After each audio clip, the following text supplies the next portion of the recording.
Hi guys. इस video में हम लोग जानेंगे कि कोई भी शेयर्स को कैसे पिक करते हैं हमारे पोर्टफोलियो के लिए, किस तरीके से बाय करते हैं, किस टाइम पे बाय करते हैं, क्या क्या चीज़ें देखनी पड़ती हैं उसमें और कब सेल करने का सही समय है। ये सारी चीज़ें की जानकारी हम इस वीडियो में लेंगे। इसमें किसी भी शेयर्स को पिक करने के लिए 8 बातों का मेजरली ध्यान रखना पड़ता है। अगर आप एक पोर्टफोलियो, अच्छा पोर्टफोलियो लॉन्ग टर्म के लिए आप बना रहे हैं तो उसमें थोड़ी सी रिसर्च आपको भी करनी पड़ेगी, जिसमें से ये 8 पॉइंट अगर आप कवर कर लेते हैं तो आपको एक बढ़िया पोर्टफोलियो क्रिएट करने में बहुत हेल्प मिलेगी।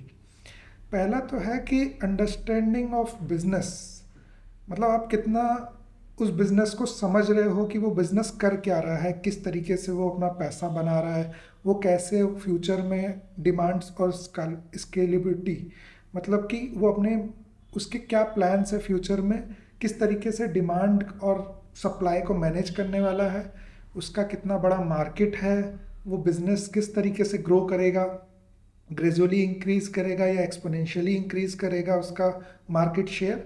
ये सारी चीज़ें हमें थोड़ी सी पता होनी चाहिए अगर हम किसी शेयर्स में इन्वेस्ट कर रहे हैं तो। दूसरा फिर उसमें पॉइंट आएगा फाइनेंशियल हेल्थ।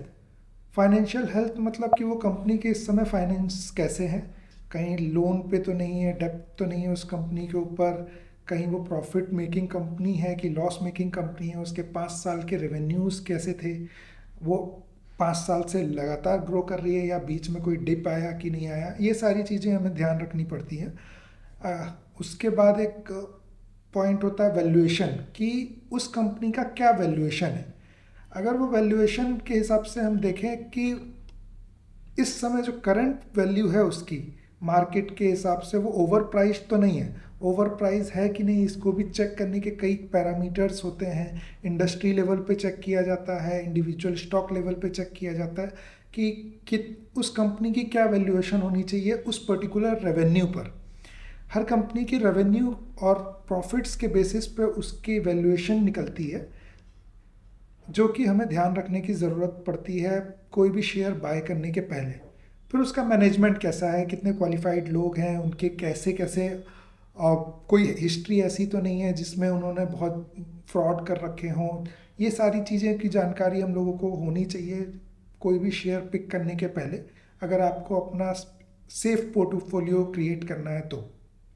जिसमें प्रमोटर्स कौन से हैं, होल्डिंग्स कौन सी हैं, वो प्रमोटर कितना ऑथेंटिक हैं, ये सारी चीज़ें, उनकी क्रेडिबिलिटी क्या है। ऐसा तो नहीं कि वो पंप एंड डंप के गेम में इन्वॉल्व रहते हैं। पंप एंड डंप का मतलब होता है कि आपने किसी शेयर्स का प्राइस काफ़ी ऊपर लेके गए, उसके बाद एक बड़ा सेक्शन रिटेलर्स ने उसमें इन्वेस्ट किया और वहाँ से आपने मार्केट को क्रैश कराना चालू कर दिया और उसको अपने सारे के सारे शेयर्स को डंप कर दिए।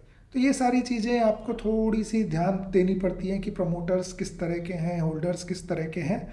ये सारी चीज़ें ध्यान रखने के बाद आपको इंडस्ट्रीज़ और कॉम्पिटिशन्स को देखना है कि इंडस्ट्री और कॉम्पिटिशन्स में किस तरह की इंडस्ट्री है, उसमें किस तरह के कॉम्पिटिशन्स हैं, आगे जाके किस तरह के चैलेंजेस फेस करने पड़ सकते हैं उसमें, उसमें एंट्री बैरियर है कि नहीं है, अगर कोई सारे प्लेयर्स उसमें इन्वॉल्व कितनी जल्दी हो सकते हैं, कितना लेट हो सकते हैं, ये सारी चीज़ें आपको ध्यान रखनी पड़ेंगी। अगर ये सारी चीज़ें अगर आप ध्यान रखते हैं तो एक अच्छा पोर्टफोलियो आपका क्रिएट हो जाएगा।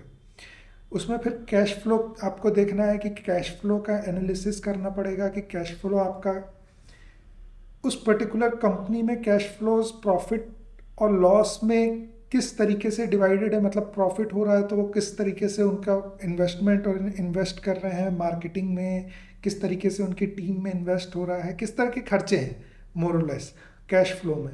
और अगर लॉस हो रहा है या रेवेन्यू घट रहा है तो किस तरीके की स्ट्रेटजीज उनकी हैं कैश को लेके, वो सारी चीज़ें देखनी पड़ेंगी, ध्यान देनी पड़ेंगी इन्वेस्ट करने के पहले।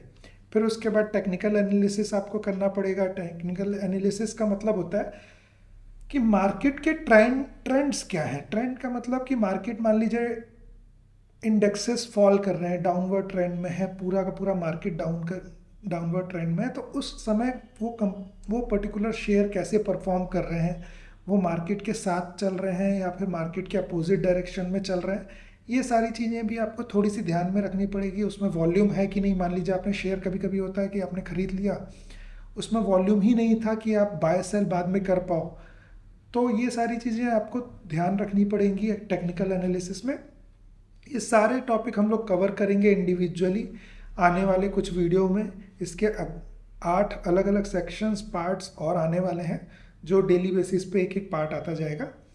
इसमें लास्ट और इम्पॉर्टेंट जो पॉइंट होता है वो होता है रिस्क एंड पर्सनल गोल, कि आप कितना रिस्क ले सकते हो। मान लीजिए आपने इतना सारे पॉइंट्स को ध्यान में रखते हुए आपने इन्वेस्ट किया और कहीं एक्सटर्नल फैक्टर्स की वजह से मार्केट में आपके इन्वेस्ट करने के बाद ही मार्केट डाउन ट्रेंड में चला गया, तो उस समय आपका क्या उसमें स्ट्रेटेजी होनी चाहिए, कितना रिस्क ले सकते हो, आपके पर्सनल गोल्स क्या हैं उस पर्टिकुलर इन्वेस्टमेंट से, क्या आपका एक्सपेक्टेशन है, कितना लंबा आप होल्ड कर सकते हो, आप लॉन्ग टर्म इन्वेस्टमेंट के लिए देख रहे हो या शॉर्ट टर्म इन्वेस्टमेंट के लिए देख रहे हो, ये सारी चीज़ें आपको ध्यान रखनी पड़ेंगी। तो मोरलेस अगर ये 8 चीज़ों को आप थोड़ा सा अच्छे से देख के अगर शेयर्स पिक करेंगे, तो आपका पोर्टफोलियो बाकी लोगों के कंपैरिजन में, मार्केट के कंपैरिजन में अच्छे रिटर्न्स ज़रूर निकाल के देगा। क्योंकि मैक्सिमम लोग खुद की रिसर्च नहीं करते हैं, मार्केट में कहीं से न्यूज़ आती है उसके बेसिस पे डिसीज़न लेते हैं, और वो मैक्सिमम टाइम वो उस ट्रैप में फंस जाते हैं जिसमें उनका लॉस होता है। तो ये 8 पॉइंट आपको हमेशा चेक करने हैं इन्वेस्ट करने के पहले, अगर आप बड़ा अमाउंट कुछ भी इन्वेस्ट करने का प्लान कर रहे हैं तो। Thank you guys.